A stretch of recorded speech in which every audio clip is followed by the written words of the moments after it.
ભરૂચ જિલ્લામાં શનિ રવિ દરમિયાન માર્ગ અકસ્માતના અલગ અલગ 4 બનાવોમાં 5 વ્યક્તિઓએ જીવ ગુમાવ્યા હતા. ભરૂચના ચાળેશ્વરના રહેવાસી અને માંડવા મુલદ ટોલનાકા ખાતે નોકરી કરતો 21 વર્ષીય રીતેશ પાટણવાડિયાનું માંડવા મુલદ ટોલનાકાથી ભરૂચ તરફના નેશનલ હાઈવે નંબર 48 પર અજાણ્યા વાહનની અડફેટે મોત નીપજ્યું હતું.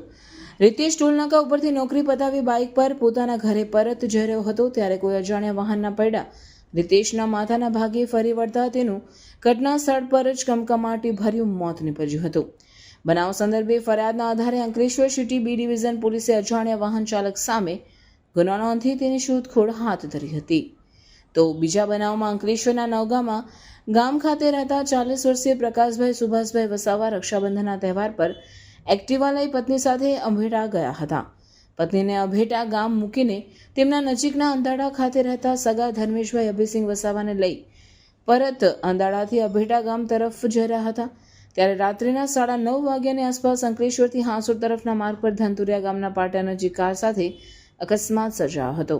આ ગમખાર અકસ્માતમાં બંનેના ઘટના સ્થળે જ મોત નીપજ્યા. બનાવ અંગે અંકલેશ્વર રૂરલ પોલીસે કાર ચાલક વિરુદ્ધ ગુનો નોંધી કાર નંબરના આધારે ચાલકની શોધખોળ હાથ ધરી હતી. ત્રીજા અકસ્માતના બનાવમાં મૂળ બિહારના વતની અને હાલ અંકલેશ્વર ખાતે રહેતો 27 વર્ષીય નીરજ નંજી પ્રસાદ રક્ષાબંધન પર્વે રજા હોવાથી રાત્રે પોતાનું બાઇક લઈ ભરૂચ પિતાના ઘરે જવા નીકળ્યો હતો.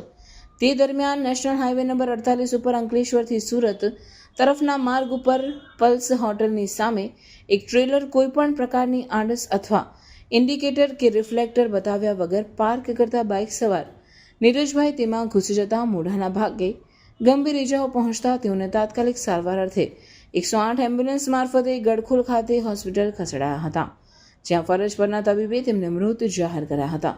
બનાવ સંદર્ભે ફરિયાદના આધારે અંકલેશ્વર ગ્રામ્ય પોલીસે ટ્રેલરના ચાલકની શોધખોળ હાથ ધરી છે. અકસ્માતના અન્ય એક બનાવમાં ભરૂચ રહેતા અને ખાનગી કંપનીમાં નોકરી કરતા 57 વર્ષીય મનોજભાઈ ગોવિંદભાઈ મિસ્ત્રી સવારે બાઇક લઈ સાયખા જીઆરડીસી તેમની સાઇટ ઉપર જવા નીકળ્યા હતા.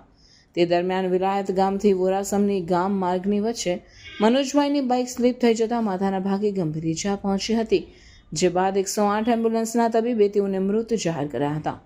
વાગરા પોલીસે મૃતદેહને પોસ્ટમોર્ટમ અર્થે વાગરા હોસ્પિટલ મોકલી આપી આગળની કાર્યવાહી હાથ ધરી હતી.